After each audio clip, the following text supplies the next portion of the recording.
మీ destination ఏదైనా ప్రపంచంలో ఏ మూల ఉన్నా CN travel explore the world your way. 84 రూపాయలకే ఇల్లు వస్తుంది అంటే ఎవరైనా నమ్ముతారా? కానీ అక్కడ మాత్రం ఇస్తున్నారు. ఇక ఇలా 84 రూపాయలకే ఇల్లు ఇస్తాం రండి అంటూ అక్కడి అధికారులు ఆహ్వానిస్తున్నారు. ఇందుకోసం ఒక వెబ్సైట్ను కూడా ప్రారంభించారు. అవసరం ఉన్నవారు ఆ వెబ్సైట్లో సంప్రదించవచ్చని పేర్కొన్నారు.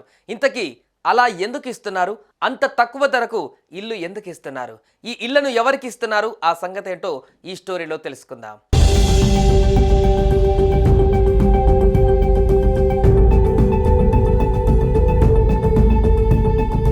ఇటీవల జరిగిన అమెరికా అధ్యక్ష ఎన్నికలలో రిపబ్లికన్ పార్టీ గెలిచి తదుపరి అధ్యక్షుడిగా డొనాల్డ్ ట్రంప్ ఎన్నికయ్యారు. అయితే చాలా మంది మళ్ళీ అమెరికా అధ్యక్షుడిగా డొనాల్డ్ ట్రంప్ పగ్గాలు చేపడుతుండడం పట్ల తీవ్ర ఆందోళన వ్యక్తం చేస్తున్నారు.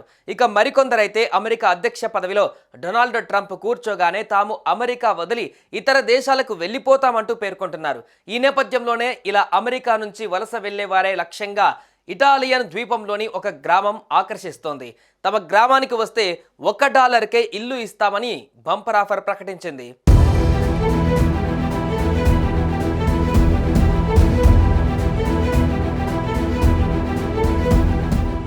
ఇటాలియన్ ద్వీపంలో సార్డినియాలోని ఒల్లైలాయ్ అనే గ్రామం ఉంది. ఇటలీలోని గ్రామీణ ప్రాంతాలలో జనాభా తగ్గుతూ పోతుంది. ఈ క్రమంలోనే కొన్ని ప్రాంతాలు అంతరించే దశకు వచ్చాయంటే పరిస్థితి ఎలా ఉందో అర్థం చేసుకోవచ్చు. ఈ నేపథ్యంలో ఒల్లైలాయ్ గ్రామం ఈ వినూత్న ఆఫర్తో ముందుకు వచ్చింది. అమెరికా అధ్యక్ష ఎన్నికలలో డొనాల్డ్ ట్రంప్ గెలుపుతో తీవ్ర నిరాశ చెందిన అమెరికన్లను ఆకర్షించే పనిలో పడింది. ఎవరైనా తమ గ్రామానికి వస్తే వారికి $1కే అంటే మన భారత కరెన్సీలో కేవలం 84 రూపాయలకే ఇంటిని అందిస్తామని హామీ ఇస్తుంది. ఒల్లులాయ్ గ్రామం తీవ్రమైన జనాభా కొరతను ఎదుర్కొంటున్న నేపథ్యంలోనే బయట నుంచి వలస వచ్చేవారిని ఆకర్షించడానికి అనేక ప్రయత్నాలు చేస్తుంది. అందులో భాగంగానే ఆ గ్రామంలో శిథిలావస్థకు చేరిన ఇళ్లను కేవలం $1 ధరకే విక్రయిస్తోంది.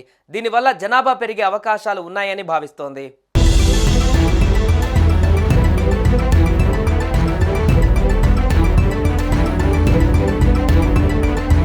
మీరు ప్రపంచ రాజకీయాల కారణంగా అలసిపోయారా? కొత్త అవకాశాలను పొందుతూ మరింత సమతుల్య జీవన శైలిని స్వీకరించాలని చూస్తున్నారా అంటూ ఆ వెబ్సైట్ అమెరికన్ల దృష్టిని ఆకర్షిస్తుంది. మరోవైపు అధ్యక్ష ఎన్నికల నేపథ్యంలో అమెరికన్ ఓటర్లను ఆకర్షించేందుకు ఈ వెబ్సైట్ను ప్రత్యేకంగా రూపొందించినట్లు స్థానిక మేయర్ ఫ్రాన్సిస్కో కొలంబో వెల్లడించారు. అమెరికా మాత్రమే కాకుండా ఇతర దేశాల నుంచి వచ్చేవారిని కూడా ఆహ్వానించేందుకు తాము సిద్ధంగా ఉన్నామని చెబుతూనే అమెరికన్లకు ఫాస్ట్ ట్రాక్ విధానం ఉంటుందని స్పష్టం చేశారు.